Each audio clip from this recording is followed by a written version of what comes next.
Hola, hola. Bienvenidos a Big Left, centinela de los últimos tiempos. He tenido que venir aquí a la orilla del río porque donde tengo mi escritorio, la casa está completamente achicharrada por el sol y es un desagrado estar ahí. Y está soplando un viento sur fuerte. Espero que no moleste a estos videos que pienso hacer uno detrás de otro. Videos cortos, pero todos los voy a hacer ahora mismo. Quiero decirles que la realidad supera la ficción. Esta frase, tan conocida, que la realidad supera la ficción, es muy cierta.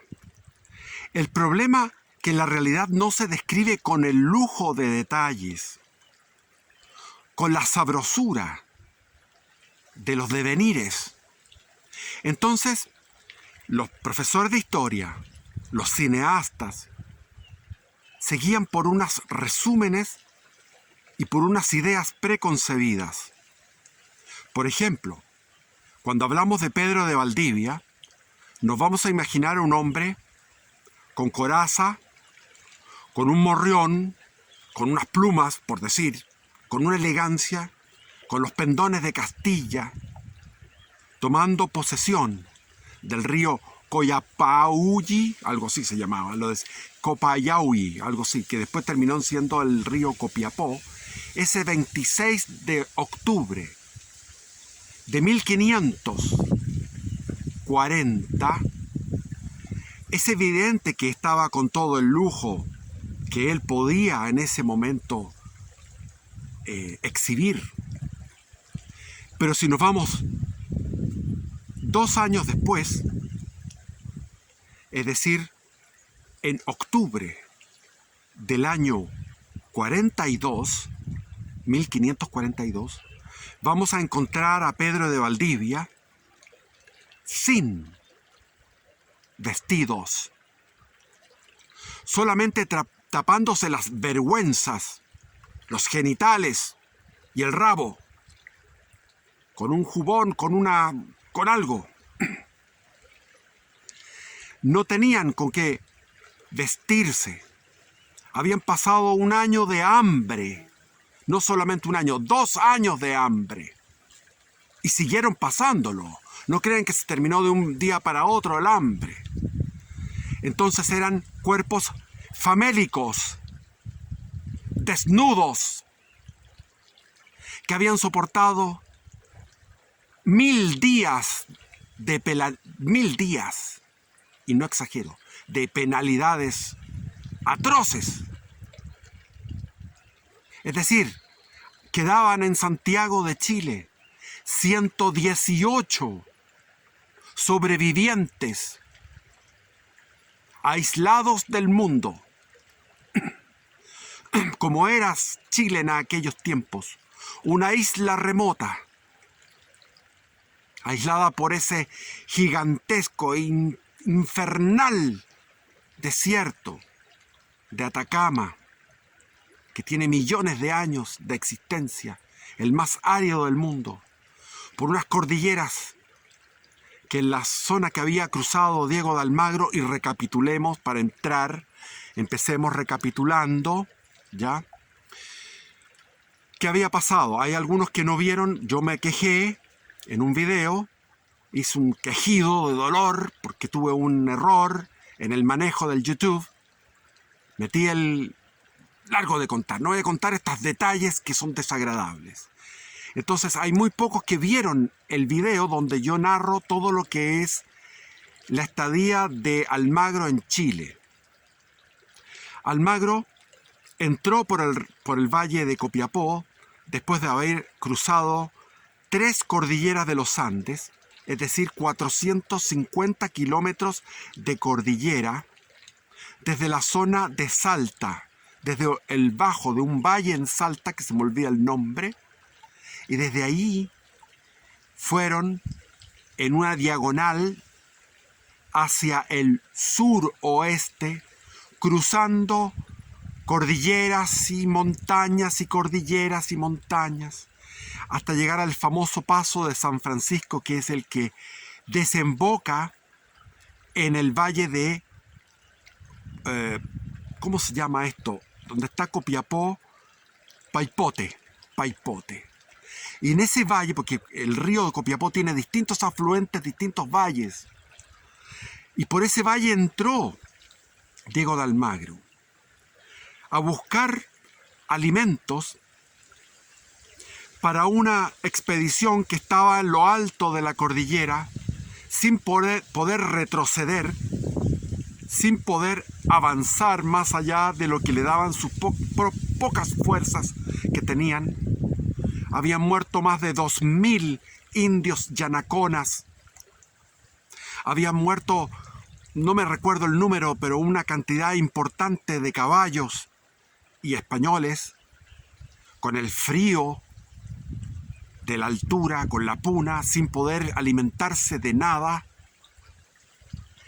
con una cordillera llena de guijarros puntiagudos que están partidos, no están enteros, esféricos los guijarros, sino que fueron quebrándose se van quebrando por el sol y por los contrastes entre el frío y el sol, se van quebrando y terminan siendo verdaderas cuchillas que van destrozando los pies de los indios yanaconas que estaban ya sin sus especie de sandalias que usaban, que ya estaban deterioradas, y los caballos, las herraduras estaban gastadas después de meses y meses de haber avanzado y haber descubierto lo que es el actual Bolivia en el altiplano, y haber llegado a ese valle, al valle de Coyapayu, algo así,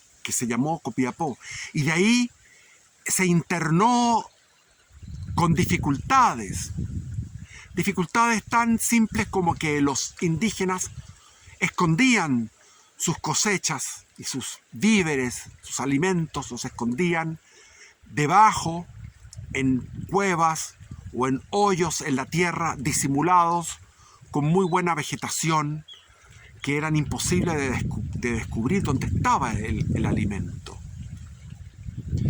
Almagro llegó a lo que se llamó el Valle de Chile, que es el Valle de Aconcagua, en lo que actualmente es Quillota, donde estaba la central de los Mitimaes, es decir, donde estaba Quilacanta, el jefe de los Mitimaes, y el Mitimae Lonco, Michimalongo, o Mitimae Lonco.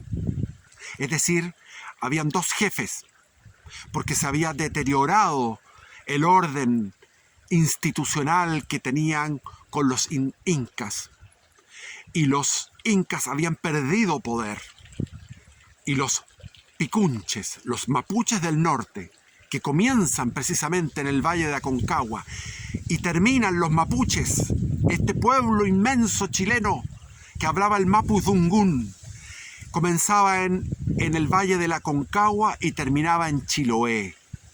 Todo ese era el terreno, el territorio donde estaban los mapuches, los picunches en el norte, en el Valle de Aconcagua, en el Valle del Cachapoal, en el Valle del Maipo, en el Valle de Santiago, el Valle del Mapocho. Todo eso eran los picunches.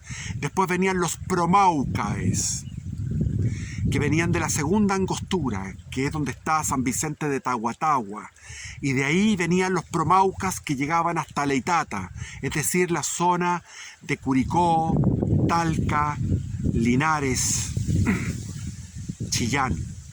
Hasta ahí llegaban los promaucas, y después venían los araucanos, desde Leitata hasta el Tolten, y del Tolten hasta Chiloé, los huilliches, los hombres del sur, pero todos hablaban el mismo idioma.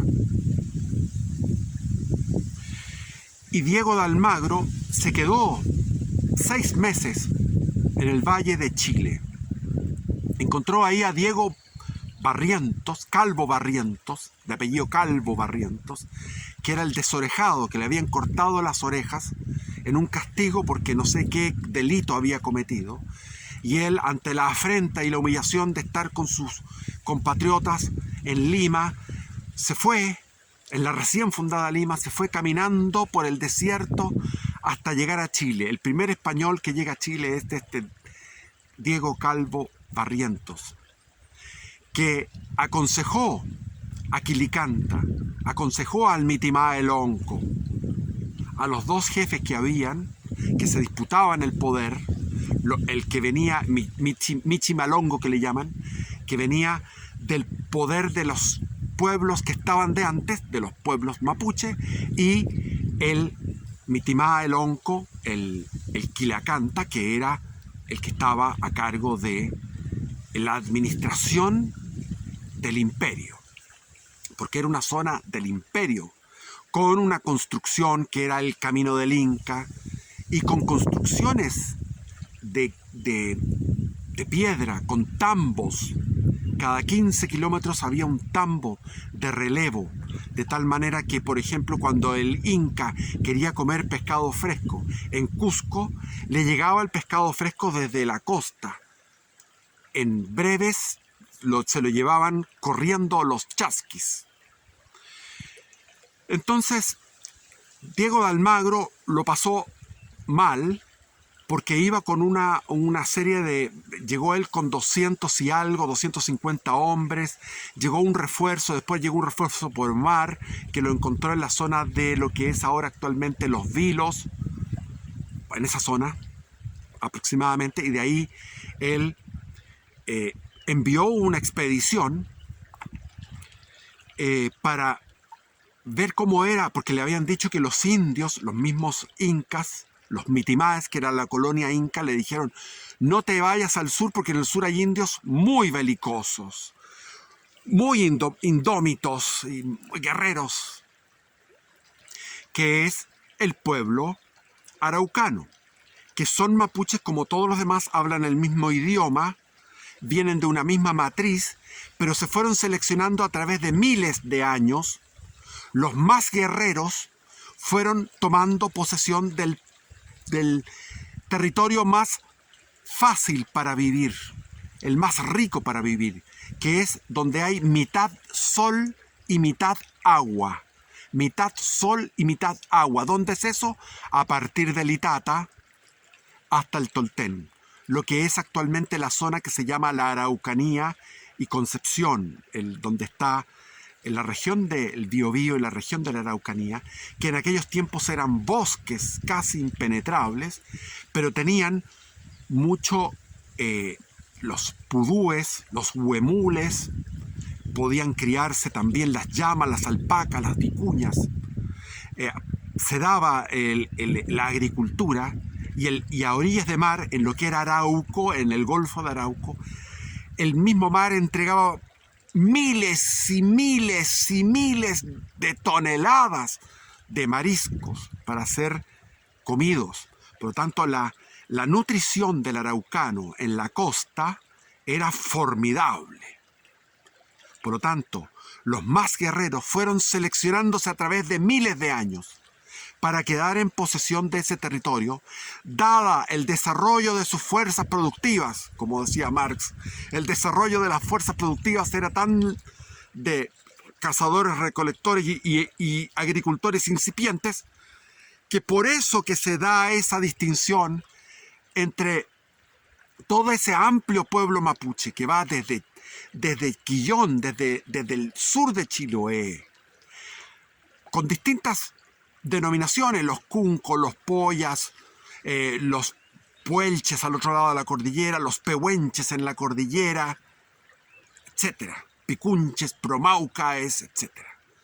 Todas estas denominaciones obedecen a un mismo pueblo que habla la misma lengua.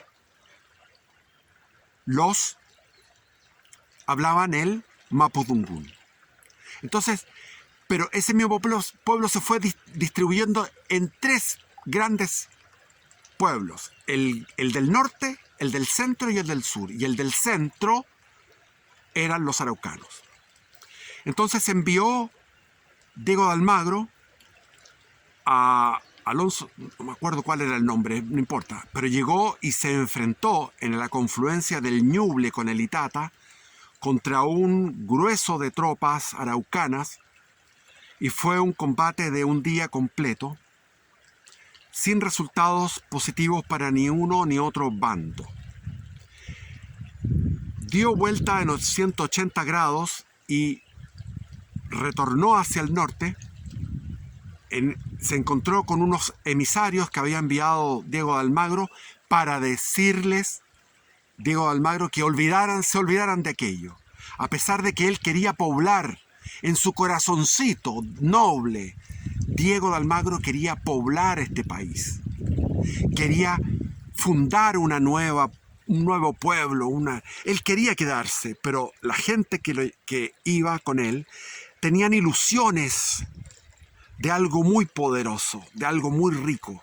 Entonces, del extremo del optimismo, pasaron al extremo del pesimismo, calificando a la tierra chilena como algo horrible. Sin embargo, ellos sí comentaron de que la tierra era apta para una agricultura y para una ganadería al estilo mediterráneo, porque el clima mediterráneo que comienza precisamente en los valles, desde el mismo Copiapó, empieza ese clima mediterráneo y termina donde comienza el imperio de los araucanos, hasta el Tolten. Eso es hasta Chillán.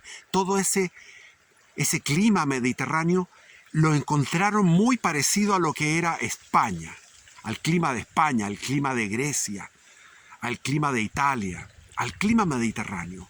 O sea, apropiado para tener viñedos, para tener trigales, para tener vacas, etc. Y todos los frutos que hay en esas se podrían dar, el durazno, el damasco, etc., la cereza, la guinda, las peras, los aguacates, la palta, etc. Entonces, volvieron por el desierto y se encontraron al regresar después de un viaje largo, porque se encontró con otros que venían llegando, 80. En total los que llegaron fueron 500. Pero todos estos, algunos venían llegando recién a reforzar a Almagro y tuvieron que volver por el desierto. Algunos, como les digo, rebotaron, llegaron y tuvieron que devolverse.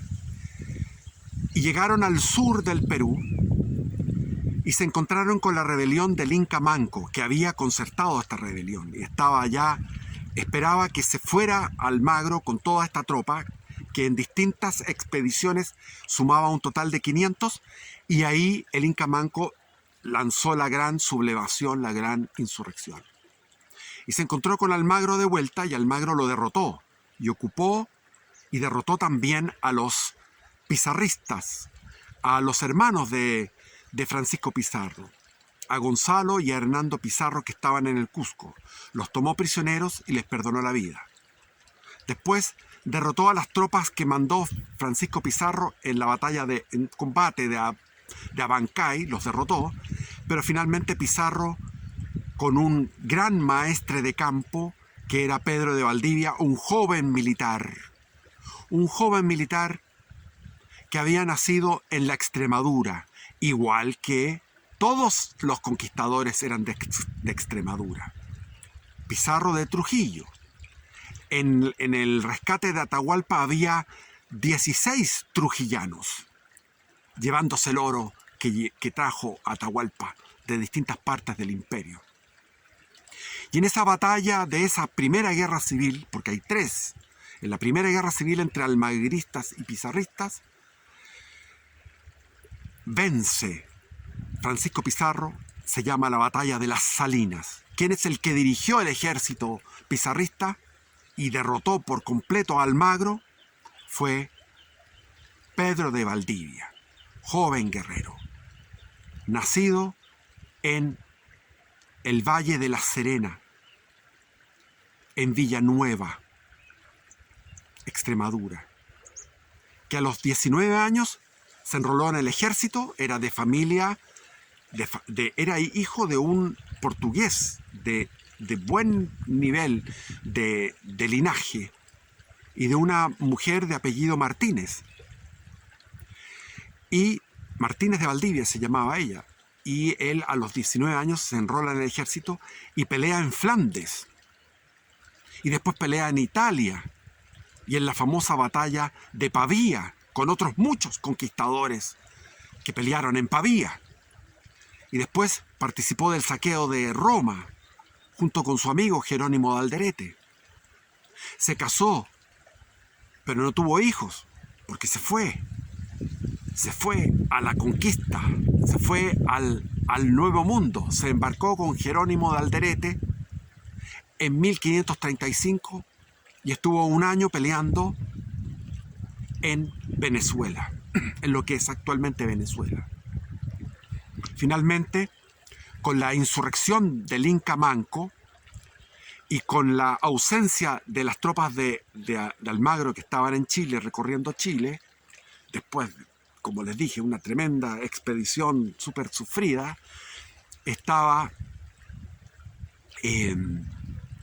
llegó con un refuerzo de 400 hombres que envió la Audiencia de la Española, lo que es actualmente República Dominicana.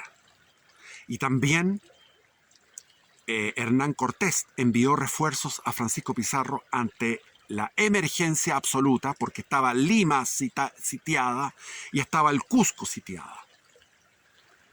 Como le digo, viene Almagro, derrota a los indígenas y finalmente se produce la guerra civil. Apenas son derrotados los indígenas, los incas, mucho por el apoyo de tribus y de pueblos que estaban con ánimos de venganza y enojados con los incas, con el dominio inca.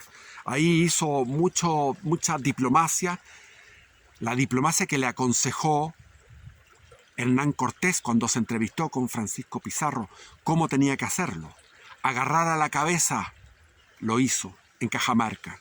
Después, tener diplomacia y tratar de sumar pueblos que estaban enemistados con el imperio. Y logró salvar Lima, eliminando a las mujeres que estaban apoyando como una especie de ejército de logística.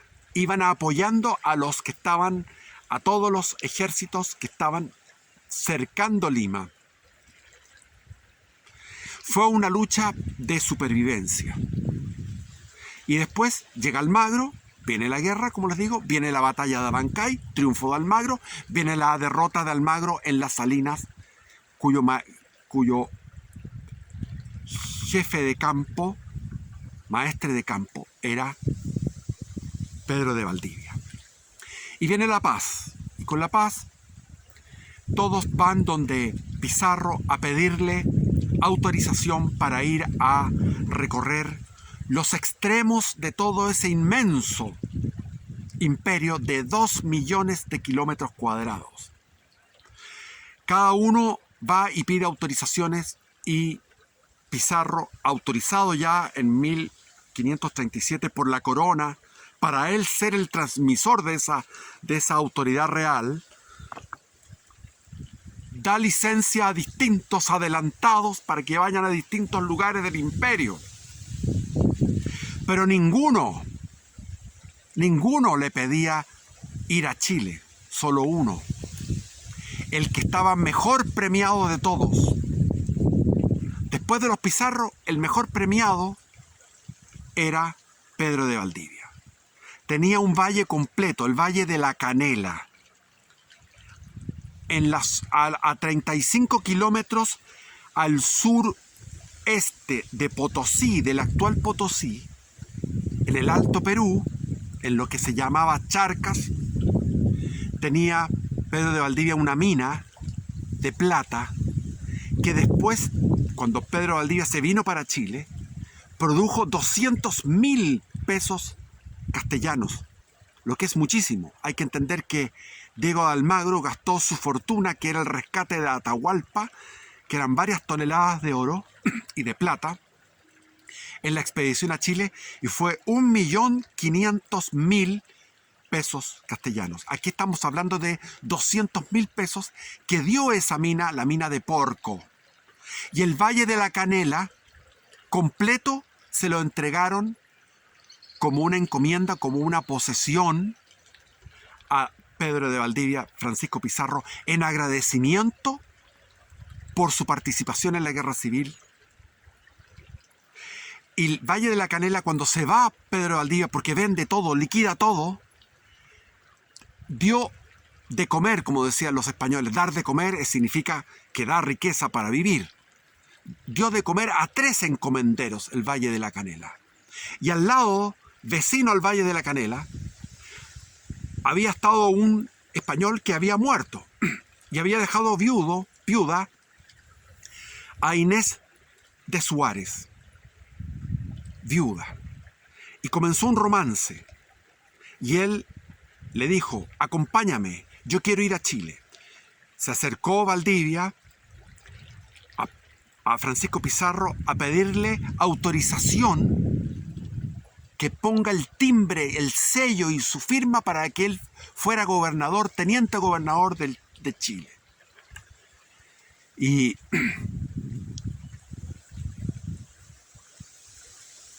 Francisco Pizarro le dice: estoy espantado, y él cuenta todo eso, estoy espantado que quieres ir a ese lugar del cual huyen como si fuera una peste todos los españoles. Yo creo que nadie va a querer ir contigo. Estoy impresionado con la locura que estás haciendo. Y todos los demás españoles supieron esto y dijeron: este tipo está realmente loco, no tiene cordura. Chile es lo peor que hay de todo lo que se ha descubierto en la América. Lo peor es ese lugar remoto y espantoso que no da de comer ni a 50 vecinos, lleno de indios belicosos, y no hay oro, no hay ningún destino. Pero Valdivia tenía conciencia de algo superior. Valdivia es un Abraham. Cuando Dios le dice a Abraham, vivía en Ur. Estaban las ciudades del sur en Caldea, en Sumeria, pero ya no era Sumeria, era Caldea. Esas ciudades que en el actual Irak daban hacia el Golfo Pérsico. Ur, Uruk, Nippur, Lagash, Kich. Y en Ur estaba Abraham y Dios le dice: deja tu tierra, porque yo te haré padre de un pueblo gigantesco. Pedro de Valdivia es un Abraham, que él piensa: ¿qué me sirve a mí quedarme en el Perú y ser un millonario?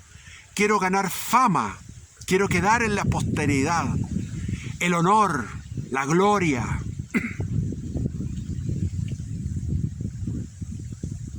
Y durante 8 meses vende sus propiedades y junta 70,000 pesos.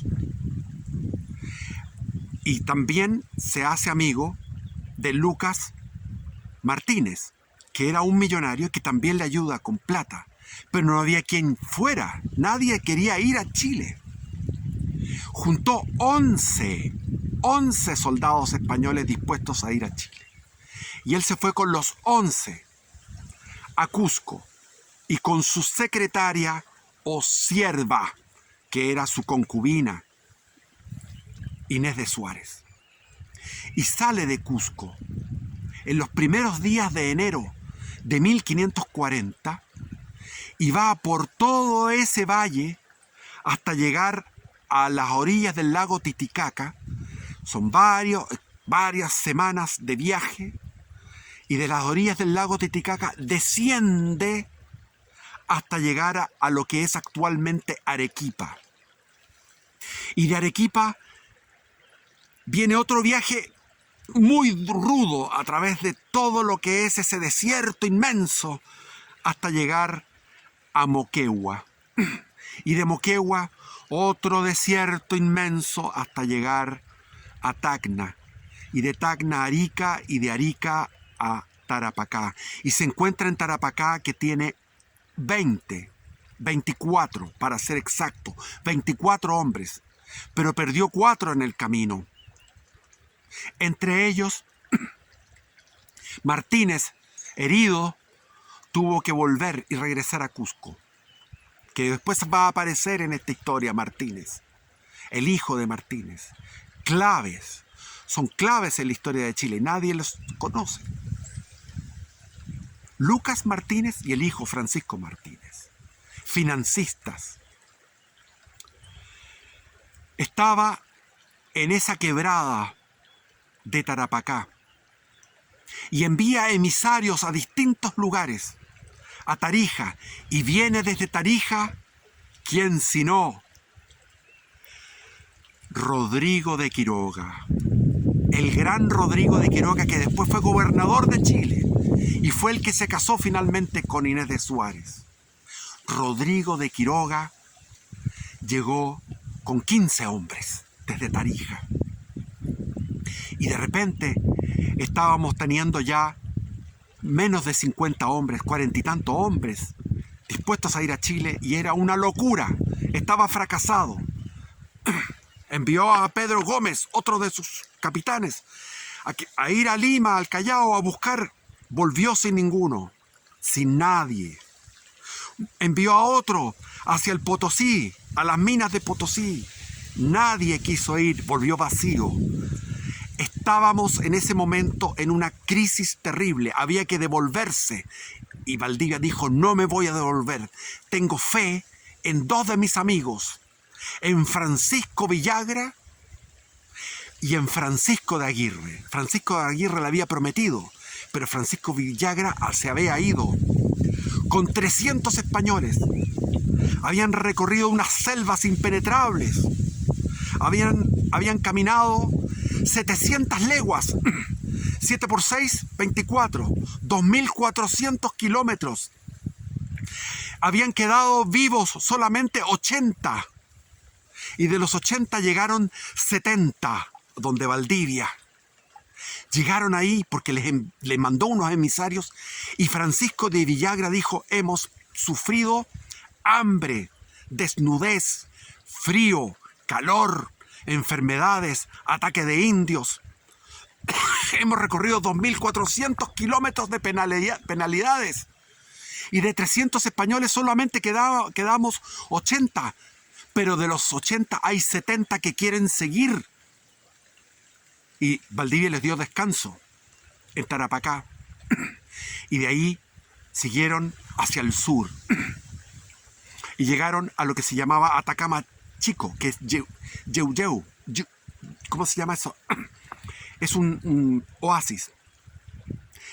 Y en ese momento le dicen a Pedro de Valdivia, le dicen, en el Atacama Grande, Atacama Grande era San Pedro de Atacama.